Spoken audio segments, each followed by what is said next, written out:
The fear of talking in public can be quite crippling for some people, especially if it is, there is a deep-seated fear within people of being judged.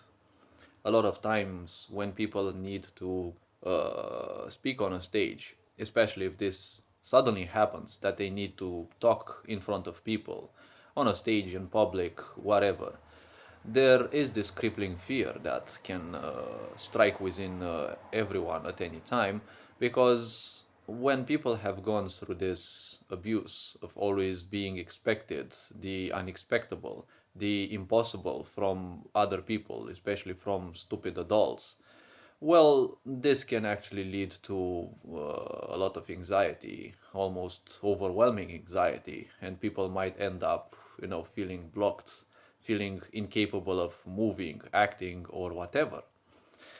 This can actually go very deep within because, well, a lot of people are miserable and have this silly sensation that their children should do the impossible. Their children should be those heroes that avenge them in whatever they were incapable of achieving.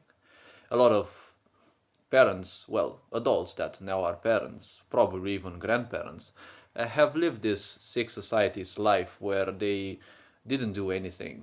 They had to not do anything and just live the comfortable dream of not caring for anything, just going along with the script, working their asses for a sick society that doesn't care for them, and then ultimately realizing sooner or later that, well, everything was kind of a lie and their life kind of went passing by, and they just went on doing what everyone else was doing, and, well, it was just comfortable and, well, too comfortable for them.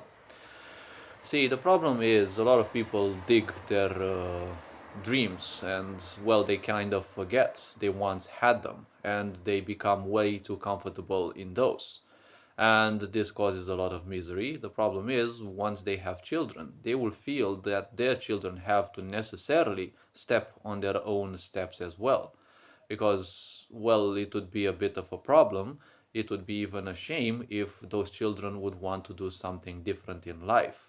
So when you get expected, you're in your kindergarten and you have stupid adults around you that expect so many things out of you as if you function in the very same way like them and you'd have the same, well, near maturity that they should be having because, well, that's not mature to expect of children things that, you should be doing. And, well, they're too young to realize too many things, but they're expected almost the impossible out of them. It's obvious that they will end up with very unhealthy expectations of themselves as well. And this will lead sooner or later to perfectionism. And then you have, this sensation. You're, in between two great forces. Your own perfectionism, which you designed as a coping mechanism, or, well, you designed because, well, the others were doing it. So most likely this is the only way life can be. And then you also have the other people's expectations, which can hit really hard. The question is, how can you pull this around? Well, most likely you're not going to have too much of a chance when you're young, when you're in faculty and the such. But as you grow older and you distance yourself somewhat from your family, this should start to become a priority, that of distancing yourself from what you have learned in the past. Some of the things you have learned, especially behavioral aspects, aren't necessarily suiting you. How you figure those out? Well, you base yourself on your emotions, those which this sick society apparently teaches you that they're bad. Because in order to be controlled, something about you has to be treated as bad so that you feel guilty, ashamed, problematic, right? Everyone is feeling problematic in this world more or less because, well, there's always something bad about you, or there's always something bad to be heard of, to be, shamed at on television, and people feel that, just because other people are doing that, they should be ashamed of their own race. Once you suffer from these things, well, misery will be your guide, and unfortunately, if you keep on to this path for enough, well, you will become comfortable with your misery one way or another. Whoever becomes comfortable with their misery, they will try to police other people and they will try to impose their points of view. So this can actually have a huge crippling aspect on the youngsters because they will feel simply overwhelmed by people who don't care about their opinions. The younglings will always have new opinions, new ideas, and hopes for a brighter, better future. But, people who become miserable, they will always be prosophobic. They will always hate change. So they will fight against any possible change, any possible new ideas, because it will root them off of their misery, of their comfort zone, actually. So the point is, people have to understand the fact that many of these behaviors of these toxic environments should be simply weeded out in time. If they cause you horrible feelings of feeling overwhelmed, of feeling bad, unworthy, untrustworthy, and all of these things, one should try to do and act in opposite ways.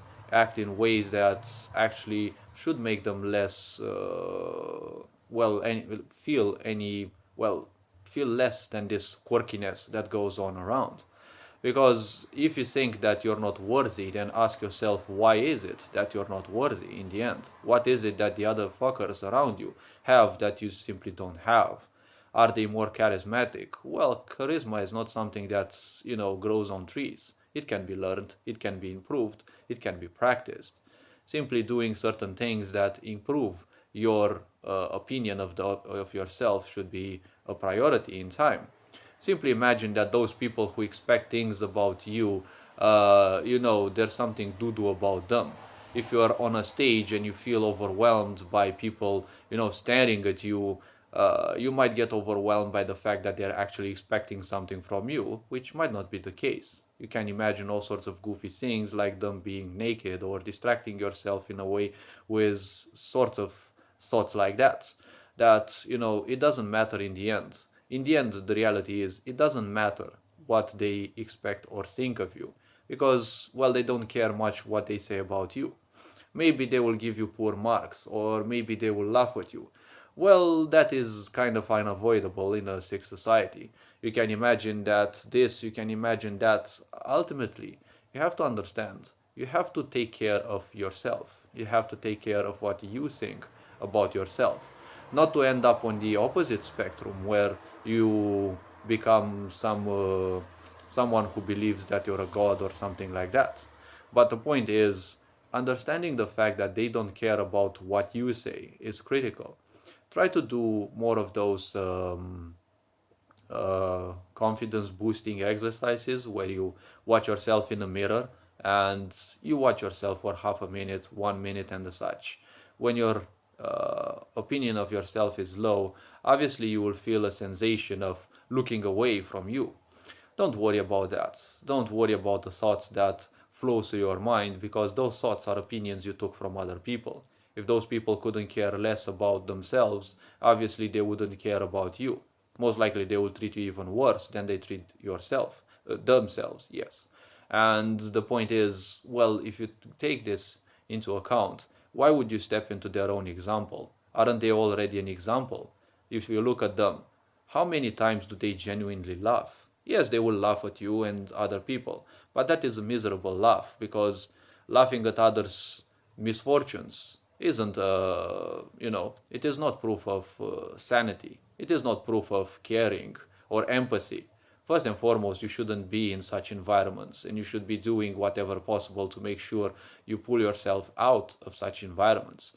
If someone would ask how to handle such situations, well, many will tell you all sorts of delulu ideas that, a few that I told before in this video, like imagining that, I don't know, they're all naked, they're all stuffed with, I don't know, dicks in their mouths, and whatever they're talking, you can't really hear them. All of these little distractions can work for a bit, but ultimately you have to realize there is no escape out of that.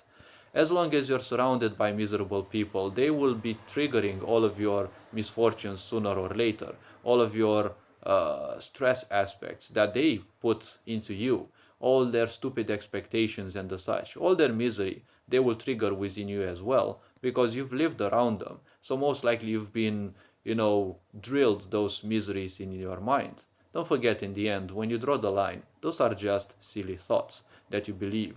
They are just beliefs. The problem with the belief is It is nothing else but a thought you accept without the necessity for proof. When people laugh at you that you'd be bad, ask yourself, what is the proof that you're actually bad? You're bad in some stupid people's minds, or in some miserable people's minds. Well, it is time for you to prove yourself, not them necessarily, that you'd be good. And spend less and less time with such people because they can easily make you question your own sanity because it's always going to be your fault. It's always going to be you who's the problem. It's never going to be them. This narcissism can hit really hard. So when it comes to all of these little fears creeping up, do not fear those. Do not invest energy in those. Just look at them for what they are. They have been imposed upon you, or you have taken them upon yourself because everyone or so many people around you were thinking like that. And as a child or as an adolescent, you thought those people being older than you, this is how they function. And you mirrored this behavior because you thought that, well, in your reptilian brain, in the necessity to survive in this society, you thought that that is the norm. That is how you should be as well. So honestly, you took that as well in order to adapt yourself and to try to fit in. Most likely you are not designed to fit in. Most likely you're one of those people who's the odd piece out. You're not part of the puzzle. You're a puzzle on your own. So you have to put your own pieces together and realize the potential that you have. Figure out how to increase your confidence around people. Because once you have a low esteem, you will feel very bad around the opposite gender, around people who are older than you, around people who feel like the ones you have been in the, well, in the first environments you have been. If they were overly judgmental, if they were overly dismissive, you will have a tendency to feel overwhelmed by people whom you perceive to be like that. Take the time to invest into reading people and to seeing whether they truly are the way that you fear they might be. Don't forget, fear is part of your imagination. It is not necessarily a reality. Learn to become more in tune with your intuition. Your intuition will tell you whether those people will laugh at you or not. But in the end, they will try to pull you down just because most likely they feel you have still a better possibility, a better talent, or something better than you. People wouldn't want to pull down someone who's weaker than them. People wouldn't want to laugh at disable mentally, emotionally, or, well, cripple in any way, shape, or form someone who's more stupid than them, someone who's more primitive than them. So they will call you names, they will pull you down and the such. Maybe because you have some potential which is much higher than them, and they are feeling that. But because you're tormented by all of these thoughts, you're not feeling it yet. Hopefully this video raised a bit of awareness, and take care. Sorry if it was a bit all around because I'm still feeling a bit confused and the such. It's been some weird last 3 days. But take care, enjoy life, and this being said, Ferinjan Board signing out.